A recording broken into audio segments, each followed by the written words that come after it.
ঘূর্ণিঝড় রেমালের প্রভাবে সাতক্ষীরার উপকূলীয় এলাকায় কিন্তু বিরূপ প্রভাব পড়েছে। আমি এই মুহূর্তে দাঁড়িয়ে আছি শ্যামনগর উপজেলার নীলডুবুর খেয়াঘাটে।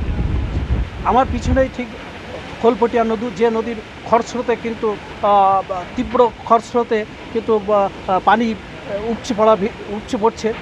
আমার ঠিক অপোজিটে গাবুরা ইউনিয়ন, যে ইউনিয়নটি দ্বীপ ইউনিয়ন, ওই ইউনিয়নে কিন্তু এর আগেও বিস্তীর্ণ ভেড়িবাঁধ ভেঙে বিস্তীর্ণ এলাকা প্লাবিত হয়েছে।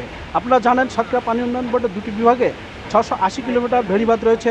এর মধ্যে 15 কিলোমিটার ভেড়িবাঁধ বেশি ঝুঁকিপূর্ণ, আর এই ঝুঁকিপূর্ণ ভেড়িবাঁধের মধ্যে অতি ঝুঁকিপূর্ণ রয়েছে 2 কিলোমিটার। এই ঝুঁকিপূর্ণ ভেড়িবাঁধ যে কোনো সময়ও পানি যদি আরও প্লাবিত হয়, যে কোনো সময় কিন্তু প্লাবিত হতে পারে।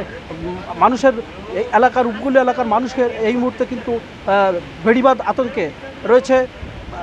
তারা কিন্তু অজানা আতঙ্কে দিন কাটাচ্ছে।